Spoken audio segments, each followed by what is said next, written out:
Welcome back to Bluudys Garage. This time I finally decided to start work on my brakes, my big brakes for my Supra. These are off the LS400, the Lexus. These are 4-pot floating calipers. So let's quickly have a look at these. As you can see, there are 1, 2, 3, 4 pistons. I've just knocked the pins out, the pins over there and the pads. Now, there's meat on them. There's about 6-7 mil of meat left on them pads. So for now, I'm just going to clean all these up, free everything up in case it's stuck, and I'm going to bang them on the car because there's no leaks other than the piping. But clean them all up, give them a bit of paint, get them on the car. So I've got one to do. I've got the other one down there. I need to wire brush them all up and split them because I need to paint these. I don't need to, but they look better going on the car. And I also need to modify them somehow as well. Something to do with where these bolts are. I need to grind away either that or something or that. I can't remember what it is. Might be that to make them fit on the Supra. So I'll find that out on the net and then I'll do that as well. As always, guys, I thank you very much for watching. I really appreciate the love and the likes and the comments and the shares and everything else you do for me. So thank you very, very, very much. So I have cleaned up the calipers. You won't believe it, but I actually have. I'd still give them another blow off and that just before I paint and see if I can clean all this up with some brake cleaner. To make them fit on the Supra, you need to file this edge away slightly. Just because obviously this was designed for a Lexus. You grind this chunk here. I know roughly how much I need to do it because the guys have sent me a couple of pictures, and then we'll be able to make it fit. So I've got a very cheap Dremel just because my other Dremels are currently broke. But this is a Rolston cheap one. I'm just going to grind it away. So that's what I'm going to do.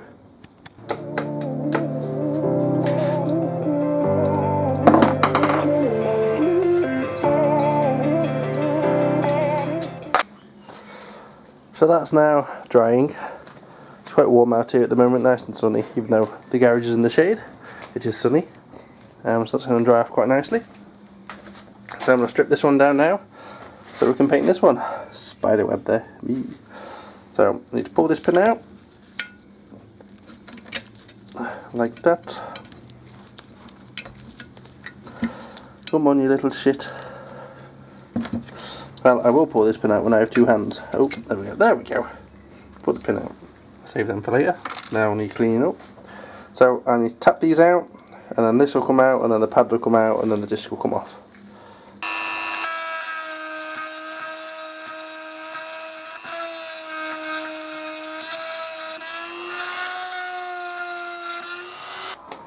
Now time to primer it.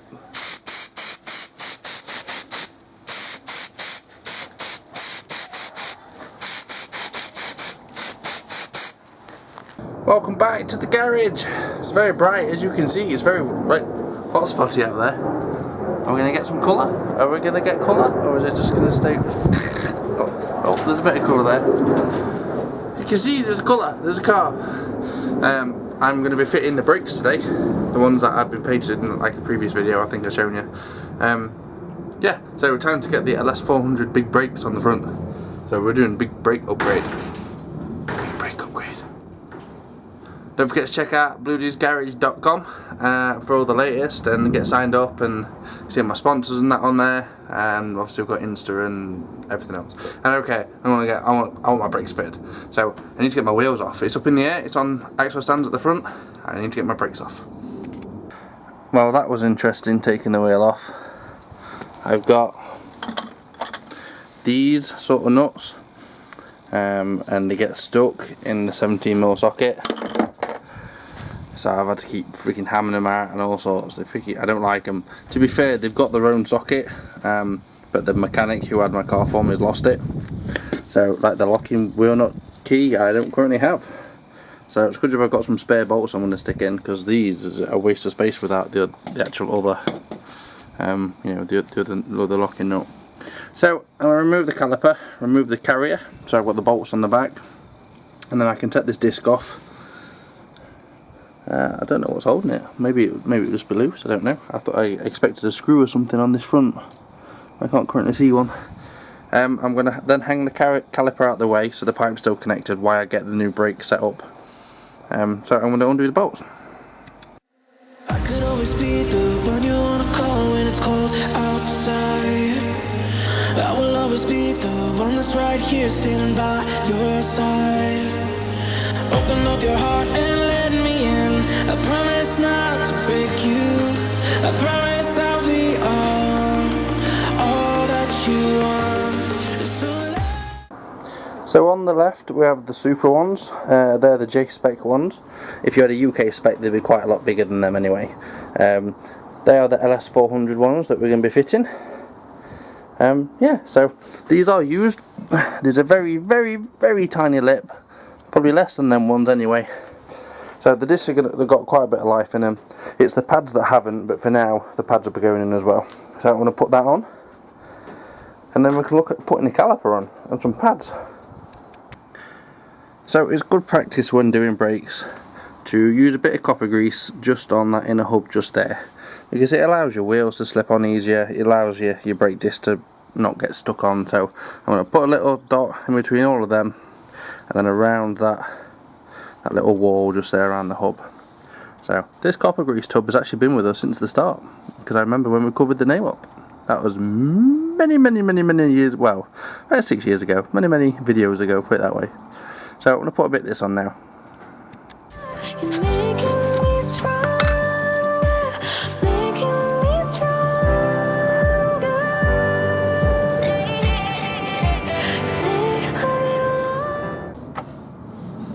Remember people, when using copper grease, it's carcinogenic, which means it can cause cancer. So, wear gloves, don't keep this stuff on your hands. Carcinogenic, really bad for you. Gloves, top tip.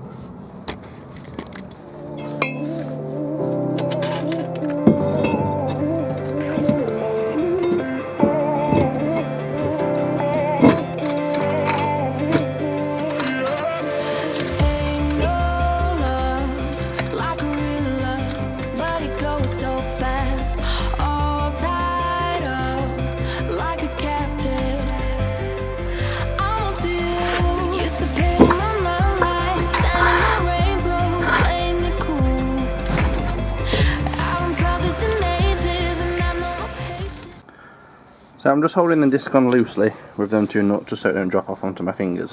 When I push it flat and spin it, you can hear that it grinds on the shit guard at the back.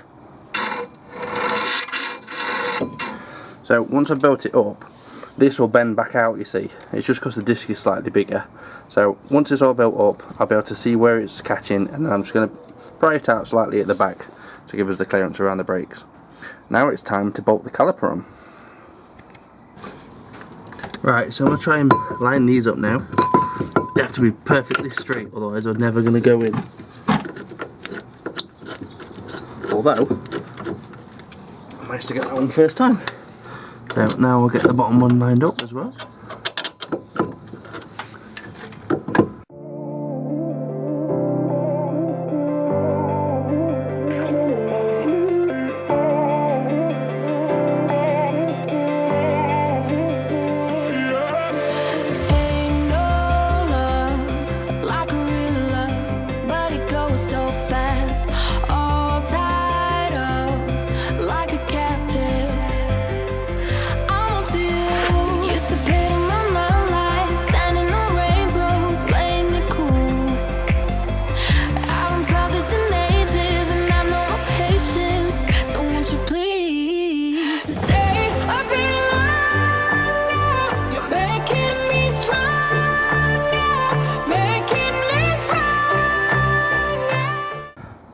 So there you have the caliper and the disc currently in place.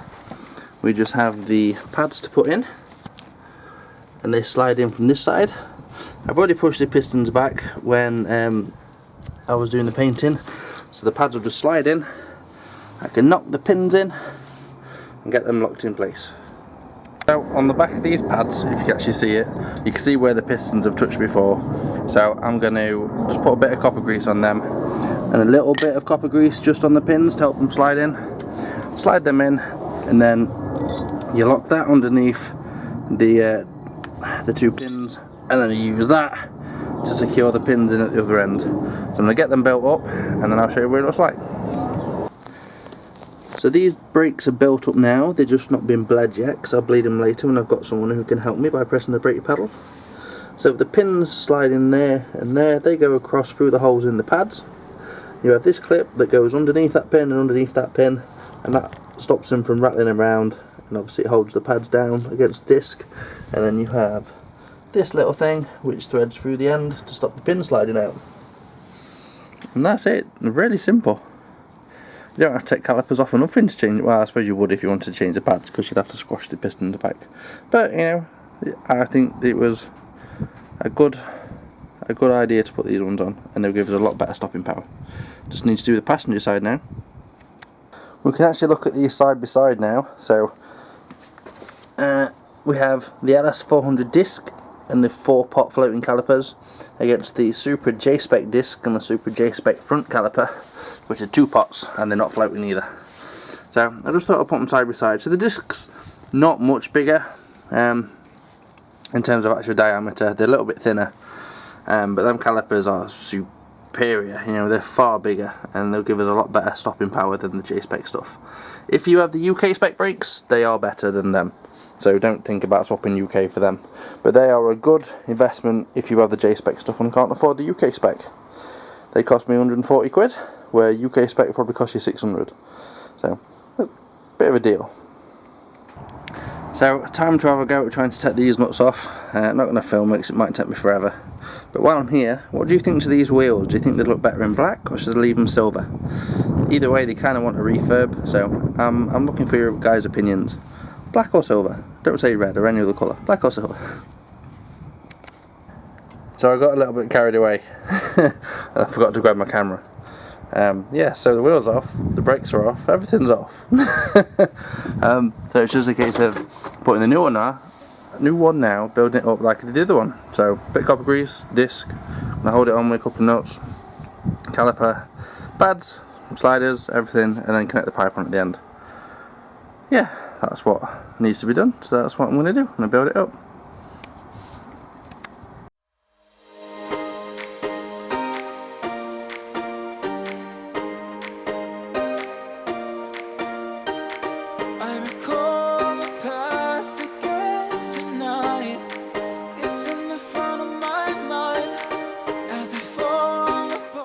One thing I must point out, if you're doing this upgrade as well, the Supra's bolt that you use to hold the carrier on is ever so slightly longer than the one that comes with the Lexus. So ideally use the Lexus ones, if not the bolt will touch the back of the disc and obviously it will score into the disc. So you can either use the Supra one but maybe pack it out with some washers, or just get the Lexus one because it's shorter. So do that.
So now that the brakes are on, it's time to bleed them up. So I've got some brand spanking new .4 fluid and some clear vacuum lined piping and a bottle, and I'm going to use my glamour assistant, my partner. She's going to pump the pedal and obviously I'm going to tell her when to press and release, and we shall hopefully get the air bubbles out. So that's the plan now. So here is our .4 fluid. We're going to keep this topped up, this level topped up, because as the fluid goes down the brake pipes and fills up the calipers, this level will drop quite significantly. So we need to keep an eye on how low it goes, because we don't want it to be sucking air in from the top, otherwise what we're doing now is absolutely pointless. So let's go down there and have a look at the caliper. So on the back of this caliper we have the bleed nipple. This one's a 10mm because it's quite fat and chunky. I've attached some clear vacuum piping, but you can use any piping you want, but preferably clear so you can see the bubbles. I'm going to get my partner to press the brakes. When I release this and she presses the brakes, it will squash the fluid out of here, and what you're doing is you're going to squash the fluid out, tighten off the bleed nipple. She can then release the brake pedal and it doesn't suck any air back in, and then obviously you just repeat that until this is just a clear liquid coming out and there's no air bubbles in it, because air bubbles are bad. So we'll give this a go. So hopefully you've got a friend with you to help you bleed your brakes. Now what your friend inside the car needs to do is quite simply, when you unscrew the bleed nipple, when you loosen it and you've got your pipe connected, they need to press the brake pedal all the way down to the floor and hold it. Then you tighten off your bleed nipple and then they can release. If they release before you've tightened off your bleed nipple, it's going to suck the air back in and the fluid back in that you've just squashed out. So down, let them tighten, then release. Down, let them tighten and release, and that's exactly what you need to do. That brake pedal now feels really good. Gonna loosen off nipple.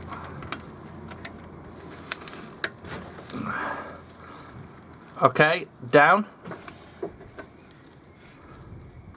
can see all the air bubbles coming out. Up. Make sure your pipes are nice and tight so they don't fall off. And down. And back up. You can still see there's a lot more fluid in the pipe now, but there's still air bubbles gathering. And down. And back up. So the pipe is nearly all fluid now, but there's still some air bubbles. So I'm just going to check the level in the reservoir in case I need to top it up. The level's okay in the reservoir, so we'll continue. And down. And back up. Now there's still some very small air bubbles near. So we're nearly there, I believe. So we'll go down. Oh no, we're still getting some big ones through. Oh, lots of big ones.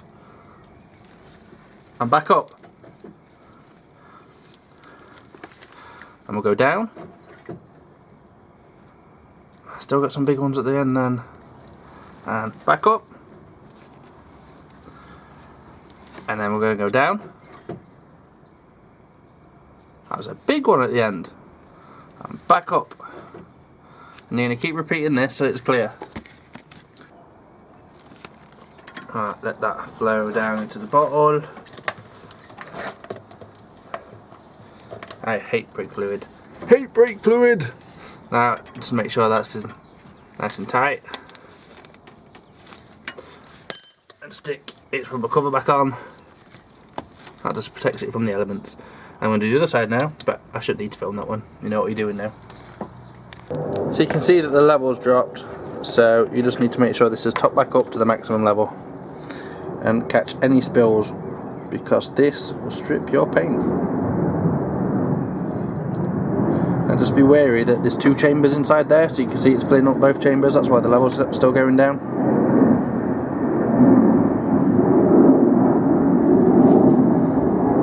So just need to fill it till it gets to maximum, which it's at now. And wipe off any fluid. Don't leave it on your paint. Also, don't leave it on your skin. This fluid's hydroscopic, which means it sucks out all the moisture and it will dry your hands off like really quickly. So, don't get on your paint, don't get on your skin. That's a pretty good warning.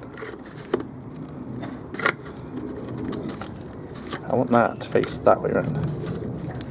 like so. I see you, drip. So you've installed your new brakes, you've got them all bled up, and you can't wait to hit the road. Now, my only warning, and make sure you do this, otherwise you'll probably crash by the time you get to the end of your street. You must pump your brake pedal. What that means is it's going to pump, because we put a set of pads in and there's, on a different set of discs, there's a gap between the pads and the disc. So you pump your brake pedal till it gets rock hard. That means it pushes the pad further and further and further and closer to the disc, and then eventually onto the disc. So if you don't do that, when you drive down the street and you go for your brakes, especially if you've changed all four, you'll have no brakes at all, because you'll put your foot down, all that'll do is move that pad a little bit, won't touch your disc, you won't stop, you'll crash. So always pump your brakes before you go down the road. So it gets nice and hard. They feel really good, better than the freaking Jspec stuff. Nice and hard, and then you're not going to crash, right? Top tip, very important one, just do it, right? If you learn nothing else in this video, learn that. Pump your brake pedal. Thank you everyone for watching. This has been how to install LS400 brakes. Big brake upgrade for my Supra. And obviously how to bleed the brakes. I'd like to ask you all to visit bluudysgarage.com. I've got my own auto parts shop on there now, where I'm starting to sell JDM parts and universal kits like turbo blankets and stuff like that. And you'll see some new videos coming along soon where I'm showing you how to fit the things that I'm selling. So please check that out. Thank you very much. Give it a like, give me a subscribe, and I will see you in another video soon. Thanks everyone, Bluudy out.